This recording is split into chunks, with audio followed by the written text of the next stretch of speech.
welcome to MJR YouTube channel for today's political analysis.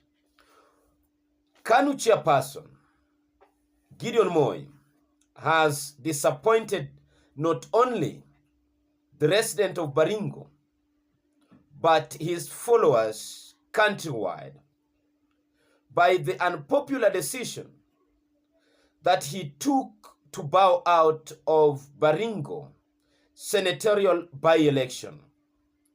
Earlier today, his followers gathered at Baringo airstrip, expected him to land so that they accompany him to the IEBC offices to present his nomination papers. But that was never to be. Their effort has borne no fruit for them, because Gideon Moi had made his mind not to go for that seat. But just like any other politician, Gideon Moi has a right to opt whether to go or not. But he has chosen not to go for that seat. The reason why he bowed out of that race is the reason why I am here, ladies and gentlemen. But before we go into finer details of his decision, allow me to invite whoever is coming across this channel for the first time that please take a moment, a minute or two, to subscribe to our channel. Do not forget to click that notification bell so that anytime MJR upload any video, YouTube will automatically let you know. And to our subscribers, I want to salute you, congratulate you for standing with us and for giving us the support that is so required. MJR is not here to drum up support for any political camp. We are here to give Kenyans the trends, the updates within the political arena. Anything that may arise that you may need to know, we are here to let you know.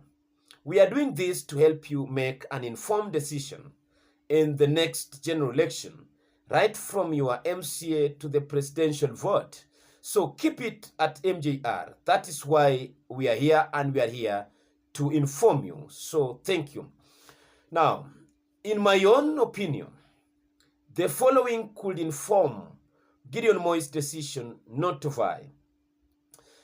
According to KANU Secretary General George Wainaina, it is official that Gideon Moi opted not to vie.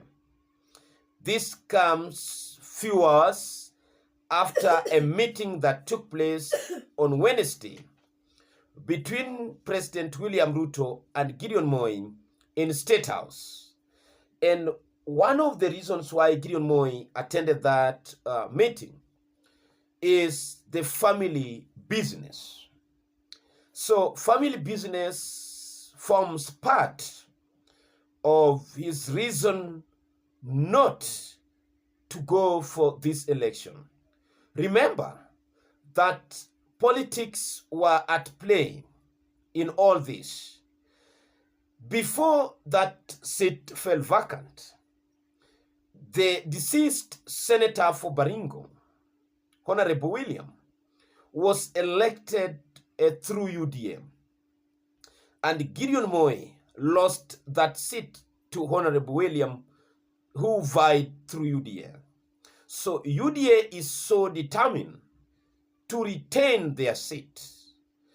And that is why they are doing everything in their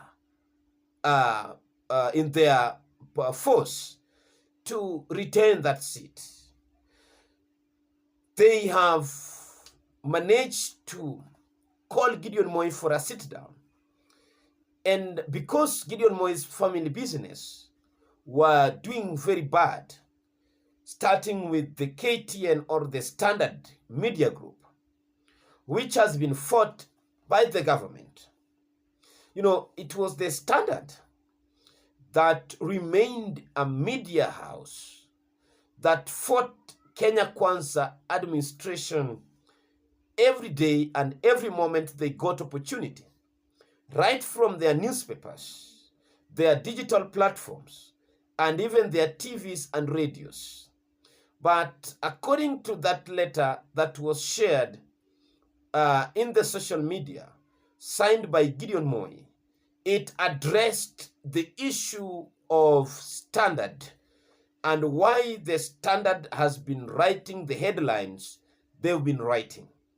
You remember the death of Albert Ojwang came as a result of fake news that was shared, alleged to have been generated by the Standard regarding some corruption allegations touching on the Deputy IG Eliud Lagat.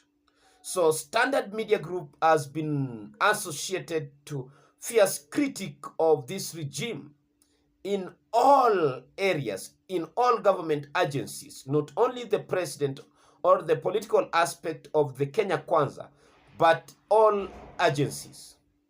Number two, Gideon Moi might have not made his mind to go for this seat. Ever since the news broke that Gideon Moi have been nominated by KANU to go for this seat, never at any given point Gideon Moi came out to declare publicly that he's going to vie. Gideon Moi has been a cool kid for as long as he could. Since Raila Odinga lost 2022 general election, we know that Gideon Moi was supporting Raila Odinga. And after that, he went silent. Nobody knew where he was. But as you know that politics is a business and it's a game, there have been forces working behind the scene to reconcile Gideon Moi and William Ruto. Remember some years back, I told you that Moi's sons and the house of Moi were being reconciled through Archbishop Yego of AIC. That was many years, but after the general election, there was one event where the family of Moi were doing anniversary after the since the Moi's death anniversary.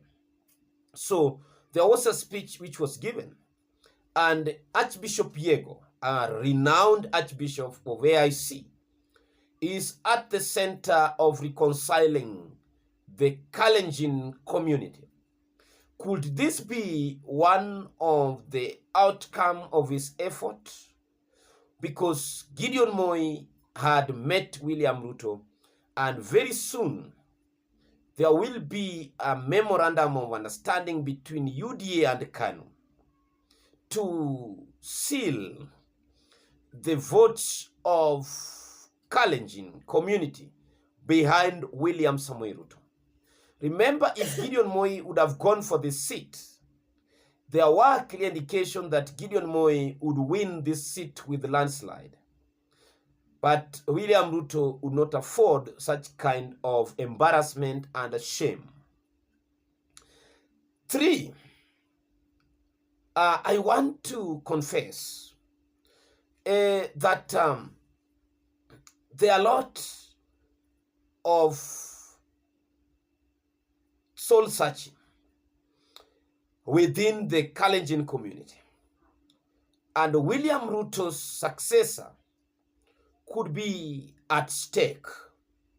And the only person whom they see and the best bet to succeed William Ruto is the house of Moi. And they don't want it to be messy and noisy. The elders from the tribe want to manage this succession, and they want to bring Gideon Moi closer to power, so that when William Ruto will be leaving the stage, they don't want the community to be left stranded as it was in the mountain. They want Gideon Moi to play around power because, as it always been, the princes are always given. They never fight for power. And Gideon Moi is such a one as that. Gideon Moi is a prince. He has been raised by his father. He was groomed by Uhuru Kenyatta. Now, William Ruto has to hand over the mantle to him. He has been a caretaker for the last 20 years. Now, it is his term by 2032 to hand over the mantle of Kalenjin leadership to Gideon Moi. So it is beyond Baringo senatorial by-election. It is a future leadership of the tribe or the community that is at play in this time. So Gideon Moi might have betrayed his supporters, but this is in the interest of the people of Rift Valley, and more so the Kalenjin tribes. You, through your leaders and opinion leaders, businessmen, religious leaders, have done this behind your knowledge. And just as the mountain trying to come together, the Rift Valley have also looked beyond 2027. And one man had to be brought home.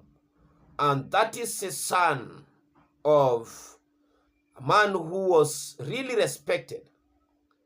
Gideon Moi, the son of Daniel Troitich Arap Moi.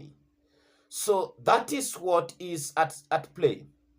So do not be surprised if at all the decision by Moi was anything to go by. And we hope that he might change his decision. So thank you, ladies and gentlemen, and may God bless you.